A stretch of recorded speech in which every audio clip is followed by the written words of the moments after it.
छोड़ी ना अब क्या वही है अब तो मार पड़ी तो रोड जी ओ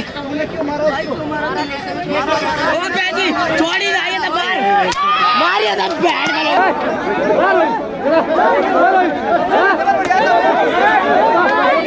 सोशल मीडिया पे इस तरह से अफवाह इस तरह से जो ट्वीट कर रहे हैं या इस तरह से कोई अफवाह फैलाना चाह रहे हैं, हम बहुत ही बारीकी से इसमें नज़र रख रहे हैं। और अगर जो बिना किसी तथ्य के, बिना किसी एविडेंस के इस तरह से ये सूचनाएं प्रसारित करेगा, जिससे कि यहाँ की बहुत सुंदर जो माहौल बना हुआ है यात्रा का, उसमें ख़राब करने की कोशिश करेगा, तो उससे हम सख्त सख्त कार्रवाई करने वाले हैं।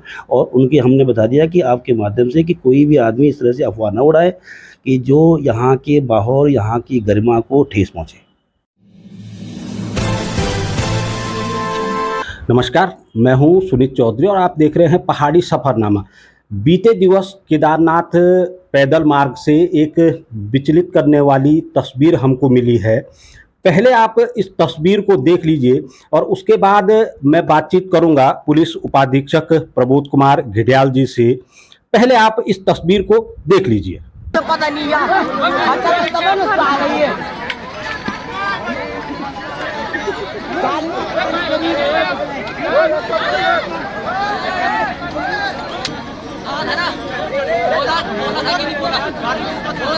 बोला था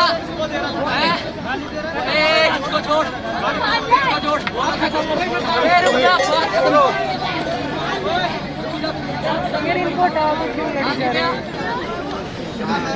अभी तो बहुत चलो छोड़ी ना अब क्या वही है अब तो मार पड़ी तो रोड जी ओ बेटी छोड़ी आई तो मार मारिया तो बैठ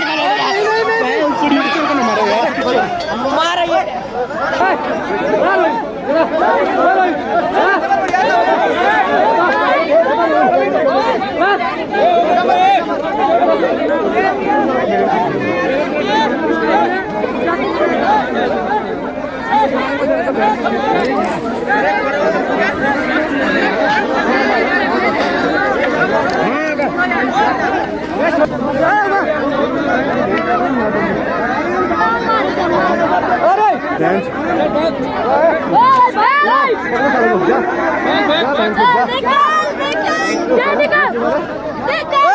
मेरे साथ मौजूद हैं इस समय पुलिस उपाधीक्षक रुद्रप्रयाग। मैं उनसे बातचीत करूंगा। सर, एक तस्वीर हम देख रहे हैं इस समय तमाम सोशल मीडिया प्लेटफॉर्म पे, कहीं ना कहीं विचलित करने वाली ये तस्वीर है। क्या कहेंगे, क्या कुछ है ये घटनाक्रम? पहले तो ये बताइए। ये जो कल की घटना हुई है, ये बड़ी दुखद घटना है और ये उत्तराखंड के संस्कारों के अनुकूल नहीं कहेंगे हम उसको। और पुलिस प्रशासन की जो हम लोग मेहनत कर रहे हैं, उनके लिए भी कुछ ये हमारे लिए बड़ी दुखद घटना है। ये जो घटना कल घटी है, ये खच्चर घोड़े वाले जो ऊपर यात्रियों को ले जाते हैं, उनमें कुछ आपस में कुछ यात्री घोड़े को जो बेरहमी से कुछ मदद करने या किसी उसमें वाद विवाद हुआ है इनका आपस में। तो उसके बाद जो इनकी कुछ आपस में कुछ बात ज़्यादा बढ़ गई है और इन्होंने जो है फिर इसमें इनको यात्रियों को उनको पीटना शुरू कर दिया है। अब चूँकि आप जानते हैं कि ये गौरीकुंड से लेकर के और केदारनाथ तक ये 19 साढ़े 19 किलोमीटर का ट्रैक है, पैदल ट्रैक है जिस पे यात्री चलते हैं। और हर जगह पे हम सुरक्षाकर्मी को नहीं लगा सकते हैं, तो वो पैच एक ऐसा जगह है जहाँ पे कोई सुरक्षाकर्मी उस समय मौजूद नहीं था। तो जैसी ये घटना की सूचना मिली है, तो तुरंत वहाँ पे हमारा सुरक्षाकर्मी और जो पुलिस कर्मचारी है वो तुरंत मौके पे पहुँचा और उन यात्रियों को सपोर्ट किया, उन यात्रियों को जो भी उनको मदद थी, सहायता की उनकी, और उनको वहाँ पे उस मामले को लिखा गया। और इस घटना को तुरंत हमारे द्वारा तुरंत संज्ञान लिया गया है और जो भी विधिक कार्रवाई इसमें अपेक्षित थी उसमें मुकदमा किया गया और जिन लड़कों को आइडेंटिफाई किया गया, उनको चिन्हित किया गया और उनको जेल भेजा गया। सीओ साहब, घटनाक्रम पे न तो पुलिस मौजूद थी, न ही कोई मीडिया के ऐसे व्यक्ति मौजूद थे जो कि घटना को बयां कर सके। एक पीड़ित पक्ष है और एक जिस पे आरोप लगाया गया है। आपकी दोनों पक्षों से बात हुई होगी, क्या कुछ निकल करके सामने आया है कि ऐसी क्या नौबत आ गई कि केदारनाथ धामसरी के पैदल मार्ग पे लाठी उठाने की नौबत आ गई? ये जो यहाँ पे जो पीड़ित पक्ष था वो थाने पे आया था और उसने अपनी जो तहरीर दी थी कि साहब हमारे साथ जो घटना घटी है, उसी के आधार पे हमने उन जो अभियुक्त थे उनको चिन्हित किया गया है और उनके खिलाफ़ कार्रवाई की गई है। जो उनके द्वारा ये बताया गया कि हम जब यात्रा पे चल रहे थे तो वहाँ पे कुछ घोड़े को या खच्चर को कुछ परेशान था या घायल था, उसको मदद करने की अपेक्षा की गई या कर रहे थे, तो उन्हीं में इनका वाद विवाद हुआ है। तो उन्होंने टोका होगा कि आप इसको बार-बार ज़बरदस्ती क्यों कर रहे हैं। तो जो बातें अभी तक आई है, बाकी तो ये विवेचना का विषय है और इसमें विवेचना चल रही है। बस इतनी बात पे है, लेकिन मैं ये कह रहा हूँ कि ये जो वहाँ पे घोड़े खच्चर वाले हैं, वो बहुत ज़्यादा पढ़े लिखे नहीं होते हैं, मज़दूर टाइप के होते हैं, बहुत ज़्यादा सामाजिक भी नहीं होते हैं। तो इनको जो है अपने यहाँ उत्तराखंड के बारे में, उत्तराखंड के संस्कारों के बारे में थोड़ा-सा करना चाहिए था। और यात्री है हमारे, वो हमारे लिए उत्तराखंड देवभूमि है, अतिथि देवो भव का हमारे पास जो हमारा एक वो मिशन है, उसको लेकर हम आगे बढ़ रहे हैं। ये बातें नहीं होनी चाहिए थी, लेकिन इसमें हमने बहुत सख्त-सख्त कार्रवाई की और तत्काल संज्ञान लिया इसमें, और हमने इनके विरुद्ध जो भी अपेक्षित कार्रवाई थी, वो हमने लेकर इनको जेल भेजा है। सर, शिष्टाचार की बात हम हर यात्रा के दौरान करते हैं। जो प्रशासनिक अधिकारी हैं या कर्मचारी हैं, उनके तो हम प्रशिक्षण शिविर लगा देते हैं।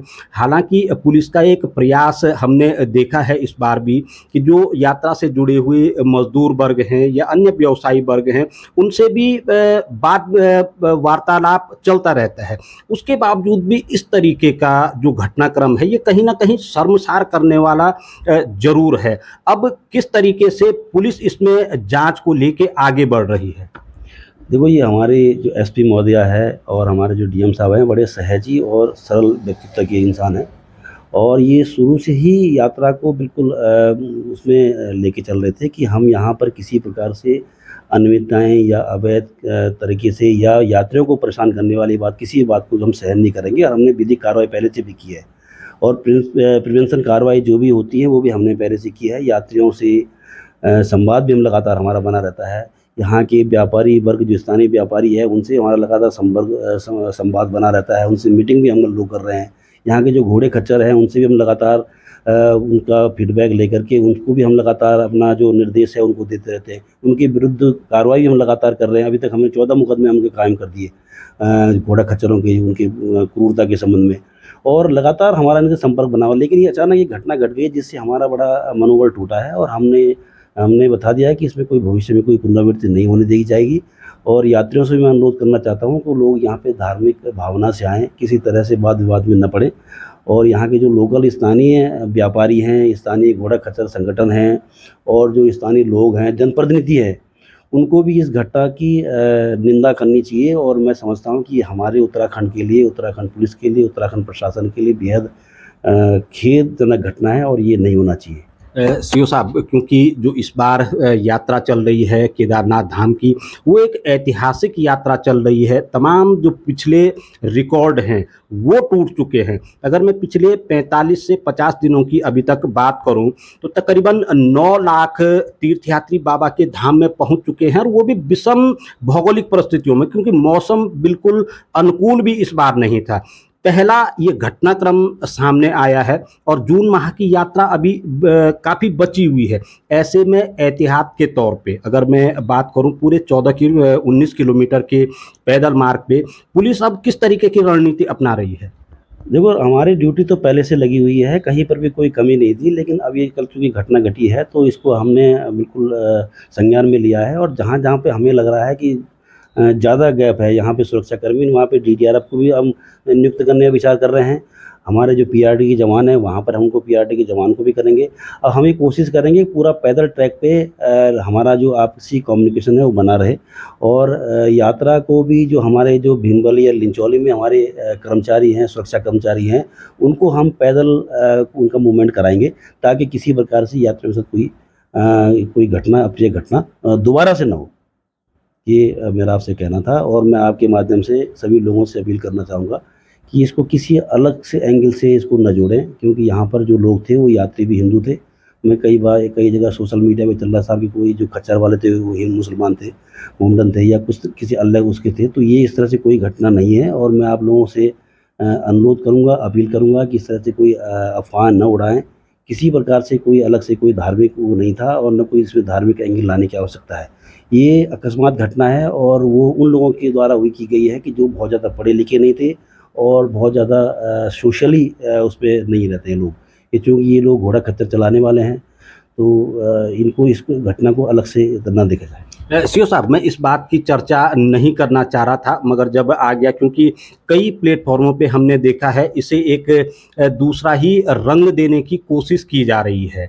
अगर इस तरीके के मामले आते हैं तो पुलिस का अगला जो कदम है वो किस तरीके से रहेगा, क्योंकि केदारनाथ की यात्रा एक विश्व प्रसिद्ध यात्रा है और उसे एक घटनाक्रम से इस तरीके से अगर हम कहें तो बदनाम करने की कोशिश नहीं की जानी चाहिए। मैं आपके माध्यम से ये बताना चाहता हूँ कि जो सोशल मीडिया पे इस तरह से अफ़वाह या इस तरह से जो ट्वीट कर रहे हैं या इस तरह से कोई अफ़वाह फैलाना चाह रहे हैं, हम बहुत ही बारीकी से इसमें नज़र रख रहे हैं। और अगर जो बिना किसी तथ्य के, बिना किसी एविडेंस के इस तरह से कोई ये सूचनाएँ प्रसारित करेगा, जिससे कि यहाँ की बहुत सुंदर जो माहौल बना हुआ है यात्रा का, उसमें ख़राब करने की कोशिश करेगा, तो उसे हम सख्त सख्त कार्रवाई करने वाले हैं। और उनके हमने बता दिया कि आपके माध्यम से कि कोई भी आदमी इस तरह से अफ़वाह ना उड़ाए कि जो यहाँ के माहौल, यहाँ की गरिमा को ठेस पहुँचे।